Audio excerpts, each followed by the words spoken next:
সম্প্রতি সামাজিক যোগাযোগ মাধ্যমে ভাইরাল একটি ভিডিওতে দেখা যায় আলোর বস্তার মতো শিক্ষার্থীদের লাশ ভ্যানে তুলছেন দুই পুলিশ সদস্য।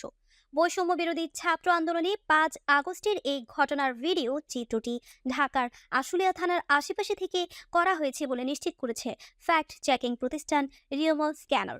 ভিডিওতে দেখা যায় একটি ভ্যানে পড়ে আছে নিহতদের নিথর দেহের স্তূপ। ভ্যানের লাশগুলোকে ঢেকে দেওয়া হয়েছে জীর্ণ চাদরে। পাশের আরও একটি লাশ ভ্যানে তুলতে দুজন পুলিশ সদস্য হাত ও পা ধরে ভ্যানের স্তূপ করা লাশের উপর নিক্ষেপ করছেন। স্থানীয়দের সঙ্গে কথা বলে জানা যায়, গত 5ই আগস্ট সকাল থেকে নবীনগর চন্দ্রা মহাসড়কের বাইপাইল এলাকায় বৈষম্য বিরোধী ছাত্র আন্দোলনকারীদের সঙ্গে টান টান উত্তেজনা ছিল পুলিশ ও আওয়ামী লীগ নেতাকর্মীদের। সেদিন আন্দোলনকারীদের লক্ষ্য করে পুলিশ ও আওয়ামী লীগ নেতাকর্মীরা বৃষ্টির মতো গুলি ছুড়ে গুলিবিদ্ধ হয়ে অনেকেই ঘটনাস্থলে মারা যান। পুলিশের ধাওয়ায় শিক্ষার্থীরা কিছুটা পিছু হটলে নিহতদের নিথর দেহগুলো পুলিশ একটি ভ্যানে স্তূপ করে রাখে। দুপুরের পর শেখ হাসিনার দেশ ত্যাগের খবর আন্দোলনকারীরা আশুলিয়া থানার চারপাশ দিয়ে ঘিরে ফেললে পুলিশ পরিস্থিতি সামলাতে আবারও নির্বিচারে গুলি চালায়। তাদের ছোড়া গুলিতে অনেক হতাহতের ঘটনা ঘটে। স্থানীয়রা আরও জানায়, ছাত্র জনতার অভ্যুত্থানে ক্ষমতাচ্যুত সাবেক প্রধানমন্ত্রী শেখ হাসিনা দেশ ছেড়ে পালিয়ে যাওয়ার পর বিকেলের দিকে এসব মরদেহ পুলিশ সদস্যরা একটি ভ্যানে তুলে আগুন দিয়ে পুড়িয়ে দেয়।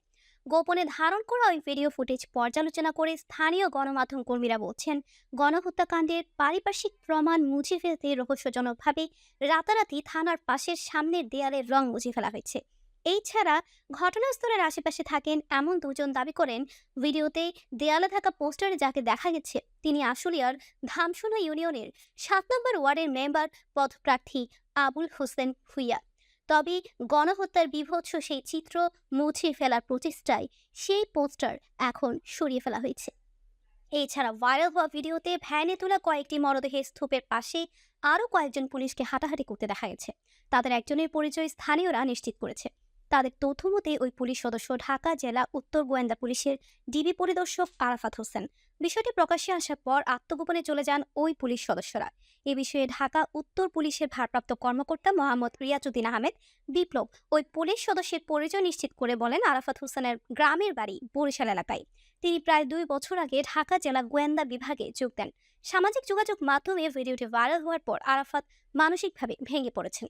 তিনি আরও বলেন, ঢাকা জেলা পুলিশের এসপি পদে পদোন্নতিপ্রাপ্ত আব্দুল্লাহিল কাফি স্যারের নির্দেশে গত 5ই আগস্ট আমরা আশুলিয়ার দায়িত্বে ছিলাম।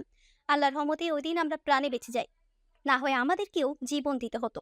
লাশ ভেঙে তোলার বিষয়ে জানতে আরাফাত হোসেনের সঙ্গে যোগাযোগের চেষ্টা করা হলে তার মুঠোফোনটি বন্ধ পাওয়া যায়। এ বিষয়ে আশুলিয়া থানার তৎকালীন ভারপ্রাপ্ত কর্মকর্তা AFM সাইদ বলেন, ভিডিওতে আমার কোনো ছবি নেই, এ বিষয়ে আমার কাছে কোনো তথ্য নেই।